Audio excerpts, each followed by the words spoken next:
السلام علیکم۔ SM Islamic Urdu میں آپ کو خوش آمدید۔ کروڑوں درود نبی کریم صلی اللہ علیہ وآلہ وسلم پر اور آپ صلی اللہ علیہ وآلہ وسلم کی آل پر جنہوں نے ہمیں راہ ہدایت دکھائی۔ دجال یہودیوں کی نسل سے ہوگا جس کا قد ٹھگنا ہوگا، دونوں پاؤں ٹیڑھے ہوں گے، جسم پر بالوں کی بھرمار ہوگی، رنگ سرخ یا گندمی ہوگا، سر کے بال حبشوں کی طرح ہوں گے، ناک چونچ کی طرح ہوگی، بائیں آنکھ سے کانا ہوگا، دائیں آنکھ میں انگور کے بقدر ناخنا ہوگا، اس کے ماتھے پر کاف الف فیرے لکھا ہوگا جسے ہر مسلمان بآسانی پڑھ سکے گا۔ اس کی آنکھ سوئی ہوئی ہوگی مگر دل جاگتا رہے گا۔ شروع میں ایمان و اصلاح کا دعویٰ لے کر اٹھے گا، لیکن جیسے ہی تھوڑے بہت متبعین میسر ہوں گے وہ نبوت اور پھر خدائی کا دعویٰ کرے گا۔ اس کی سواری بہت بڑی ہوگی کہ اس کے دونوں کانوں کا درمیانی فاصلہ ہی 40 گز کا ہوگا۔ ایک قدم تا حد نگاہ مسافت کو طے کر لے گا۔ دجال پکا جھوٹا اور اعلیٰ درجے کا شعبدے باز ہوگا۔ اس کے پاس غلوں کے ڈھیر اور پانی کی نہریں ہوں گی۔ زمین میں مدفون تمام خزانے باہر نکل کر شہد کی مکھیوں کی مانند اس کے ساتھ ہو لیں گے۔ جو قبیلہ اس کی خدائی پر ایمان لائے گا، دجال اس پر بارش برسائے گا، جس کی وجہ سے کھانے پینے کی چیزیں ابل پڑیں گی، درختوں پر پھل آ جائیں گے۔ کچھ لوگوں سے آ کر کہے گا کہ اگر میں تمہارے ماں باپوں کو زندہ کر دوں تو تم کیا میری خدائی کا اقرار کرو گے؟ لوگ اسبات میں جواب دیں گے۔ اب دجال کے شیطان ان لوگوں کے ماں باپوں کی شکل لے کر نمودار ہوں گے۔ نتیجتاً بہت سے افراد ایمان سے ہاتھ دھو بیٹھیں گے۔ اس کی رفتار آندھیوں سے زیادہ تیز اور بالوں کی طرح رواں ہوگی۔ وہ کرشموں اور شعبدہ بازوں کو لے کر دنیا کے ہر چپا کو روندے گا۔ تمام دشمنان اسلام اور دنیا بھر کے یہودی امت مسلمہ کے بغض میں اس کی پشت پناہی کر رہے ہوں گے۔ وہ مکہ معظمہ میں گھسنا چاہے گا مگر فرشتوں کی پہرہ داری کی وجہ سے ادھر گھس نہ پائے گا، اس لیے نامراد و ذلیل ہو کر واپس مدینہ منورہ کا رخ کرے گا۔ اس وقت مدینہ منورہ کے 7 دروازے ہوں گے اور ہر دروازے پر فرشتوں کا پہرہ ہوگا، لہٰذا یہاں پر بھی منہ کی کھانی پڑے گی۔ انہی دنوں مدینہ منورہ میں 3 مرتبہ زلزلہ آئے گا جس سے گھبرا کر بہت سارے بے دین شہر سے نکل کر بھاگ نکلیں گے۔ باہر نکلتے ہی دجال انہیں لقمہ تر کی طرح نگل لے گا۔ آخر ایک بزرگ اس سے بحث و مناظرہ کے لیے نکلیں گے اور خاص اس کے لشکر میں پہنچ کر اس کی بابت دریافت کریں گے۔ لوگوں کو اس کی باتیں شاق گزریں گی، لہٰذا اس کے قتل کا فیصلہ کریں گے، مگر چند افراد آڑے آ کر یہ کہہ کر روک دیں گے کہ ہمارے خدا دجال کی اجازت کے بغیر اس کو قتل نہیں کیا جا سکتا۔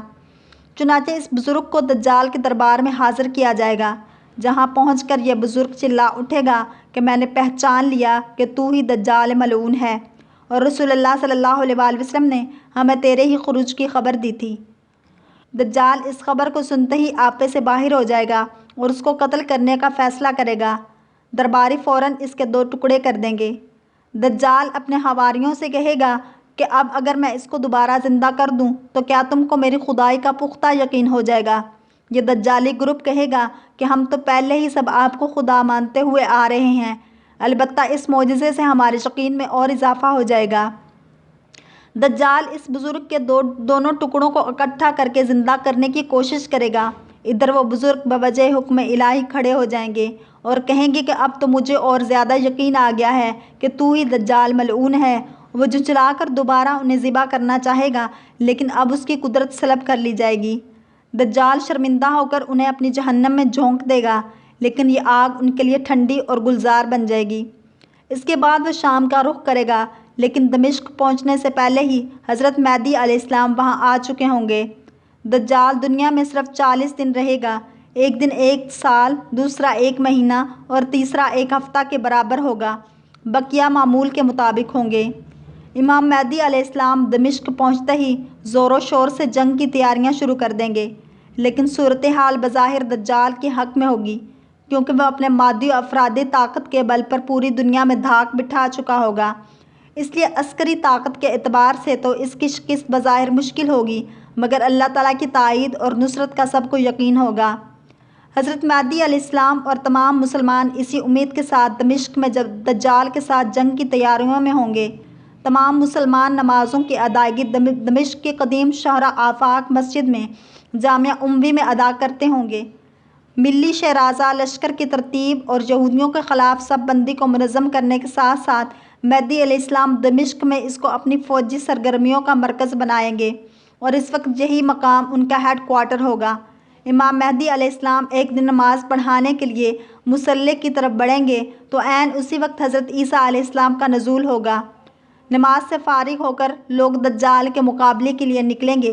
دجال حضرت عیسیٰ علیہ السلام کو دیکھ کر ایسا گھلنے لگے گا جیسے نمک پانی میں گھل جاتا ہے۔ پھر حضرت عیسیٰ علیہ السلام آگے بڑھ کر اس کو قتل کر دیں گے اور حالت یہ ہوگی کہ شجر و حجر آواز لگائیں گے کہ اے روح اللہ، میرے پیچھے یہودی چھپا ہے۔ چنانچہ وہ دجال کے چیلوں میں سے کسی کو بھی نہ چھوڑیں گے۔ پھر وہ سلیب کو توڑیں گے، یعنی سلیب پرستی ختم کریں گے، خنزیر کو قتل کر کے جنگ کا خاتمہ کریں گے، اور اس کے بعد مال و دولت کی ایسی فراوانی ہوگی کہ اسے کوئی قبول نہ کرے گا، اور لوگ ایسے دیندار ہو جائیں گے کہ ان کے نزدیک اس سجدہ دنیا و مافیہ سے بہتر ہوگا۔